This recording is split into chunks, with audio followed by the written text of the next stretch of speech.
विना सहकार नाही उद्धार या उक्तीचा जर पन्हाळा तालुक्यात खरंच कोणाला अर्थ आणि महत्त्व कळाला असेल तर स्वर्गीय तात्यासाहेब कोरे यांच्यानंतर अग्रमानाने नाव घ्यावे लागेल, ते म्हणजे स्वर्गीय माननीय श्री भगवानराव बळवंतराव सरनोबत अण्णा. एका सदन घराण्यामध्ये भगवानराव सरनोबत यांचा जन्म 25 जुलै 1941 साली झाला. 5 भावंडांचे सुखी समाधानी हस्त खेळतं कुटुंब. अण्णांचे प्राथमिक शिक्षण आसुर्ले येथे झाले. माध्यमिक शिक्षणासाठी ते प्रायव्हेट हायस्कूल कोल्हापूर येथे शिकत असतानाच अचानक वडिलांचा मृत्यू झाला. नियतीनं जणू या हसत्या खेळत्या गोकुळावर घावच घातला. एक मोठी बहीण, 3 लहान भाऊ आणि बहिणीनंतर ज्येष्ठ म्हणून अर्थातच अण्णांच्या खांद्यावर ही कौटुंबिक जबाबदारी आली. अर्थात अण्णांनी त्यांच्या स्वभाव धर्माप्रमाणे ती स्वीकारली आणि लिलिया पेलली देखील. आज त्यांची भावंड सुनंदा, सुरेश, विलास, गुलाब एक सुखी समाधानी आणि यशस्वी आयुष्य जगतायत, ज्याची पायाभरणी स्वर्गीय अण्णांनीच केली होती. या साऱ्या कौटुंबिक जबाबदाऱ्या पार पाडत असतानाच अण्णांची सामाजिक व राजकीय जडणघडणही होत होती. विलक्षण चौकस बुद्धी व तितकेच हळवे असणारे अण्णांचे मन अनेक सामाजिक समस्या पाहून, गोरगरिबांचे रोजच्या जगण्यातील हाल पाहून प्रचंड उद्विग्न होत होते. आपल्या देशाचे 1950 साली वित्त आयोगाच्या माध्यमातून विकास करण्याचे नियोजन ठरले आणि त्यातील प्रमुख उद्दिष्ट होते ते म्हणजे प्रत्येक गावामध्ये प्रामुख्याने 3 गोष्टी असायलाच पाहिजेत. त्यातील पहिली म्हणजे शाळा, दुसरी म्हणजे ग्रामपंचायत आणि तिसरी म्हणजे सहकारी संस्था. अण्णांनी आपल्या अवतीभोवती दिसणाऱ्या प्रत्येक समस्येचं उत्तर सहकारातून शोधायचे ठरवले. त्यांनी 26 डिसेंबर 1989 रोजी केदारलिंग सेवा संस्था या सोसायटीची स्थापना केली. अवघ्या 2च दिवसात 28 डिसेंबर 1989 रोजी माननीय खासदार उदयसिंगरावजी गायकवाड शिक्षण संस्थेची स्थापना केली. जो माझा शेतकरी बांधव शेती करतोय त्याच्या मुलाबाळांना चांगलं शिक्षण मिळावं हाच प्रमुख हेतू. खरं तर 80 आणि 90च्या दशकात अजून लोक मुलींच्या शिक्षणाबद्दल जागरूक नव्हते. जे कोणी मुलींना शिकवायला तयार होते त्यांना तशी शाळा उपलब्ध नव्हती. म्हणूनच या पन्हाळा तालुक्याच्या महात्मा ज्योतिबा फुलेंनी म्हणजेच स्वर्गीय अण्णांनी जून 1989ला पन्हाळा तालुक्यातील मुलींची शाळा गर्ल हायस्कूल काढले. त्याला आपल्या आईचे नाव दिले, धन्य ती माता धन्य तो सुपुत्र. तसेच गावातील मुलांना कोल्हापूरला कॉलेजला जाणं बऱ्याचदा अडचणीचं होत होतं. त्यामुळे बरेच युवक युवती उच्च शिक्षणापासून वंचित राहत होते. ही गोष्ट या सहकार महर्षीच्या नजरेतून सुटेल कशी? स्थापन झाले बळवंतराव नारायणराव सरनोबत ज्युनियर कॉलेज. पुत्र व्हावा ऐसा गुंडा ज्याचा तिन्ही लोकी झेंडा. पंचक्रोशीतील मुली शिकू लागल्या, मोठमोठ्या पदावरती काम करू लागल्या.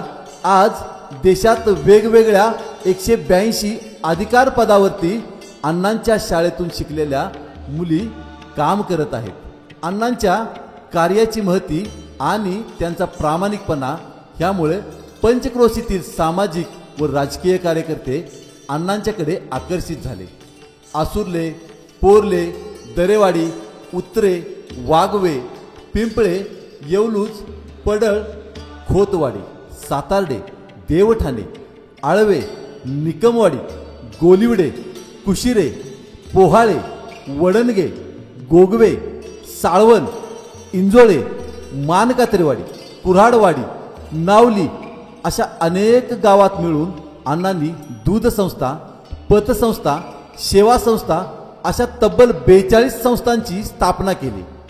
सहकारातील या महामेरूने महिला सक्षमीकरणाचाही खूप मोठा प्रयत्न केला.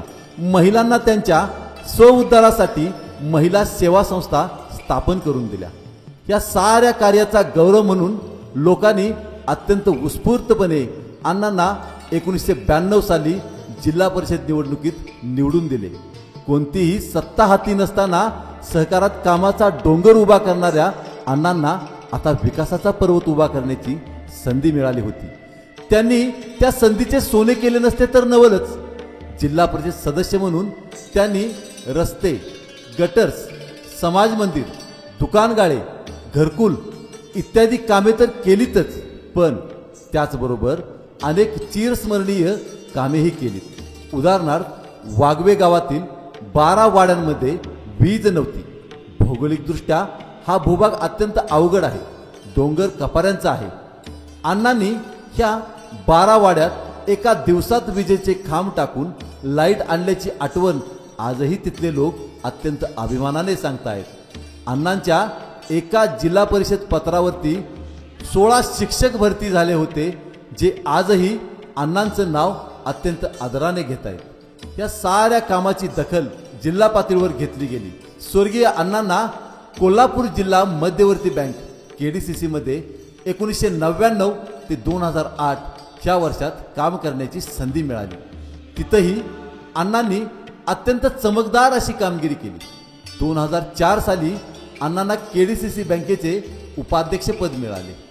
42 सेवा सोसायटीच्या सचिवांना कायमचे सेवेत घेऊन अण्णांनी त्या संस्थांना बळकटी तर दिलीच, पण त्याचबरोबर कर्मचाऱ्यांच्या भविष्याचीही तरतूद केली.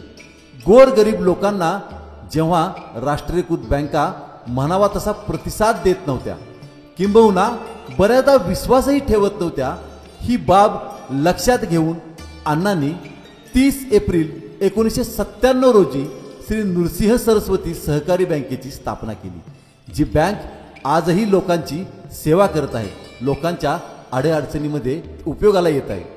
राखावी बहुतांची अंतरे, भाग्य येते तदनंतरे.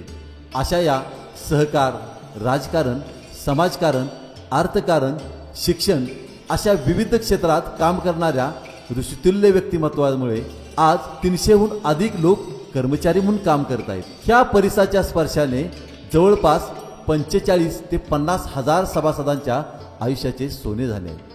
हयातभर अण्णांनी जे जे ठरवले ते ते कार्य तडीस नेले. अण्णांनी आपल्या आयुष्याचा एक स्वप्न प्रकल्प, ड्रीम प्रोजेक्ट ठरवला होता. तो म्हणजे 26 मार्च 1992 रोजी स्थापन झालेली केदारलिंग सूतगिरणी. लोक उघड्या माळावरती प्रकल्प करत होते, तेव्हा अण्णांनी ओबड धोबड डोंगरावर प्रकल्प साकारण्याचा शिवधनुष्य उचलला होता. अनंत अडचणी होत्या, पण थांबतील ते अण्णा कसले. अनंत आमची ध्येया शक्ती, अनंत आमच्या आशा, किनारा तुला पामराला.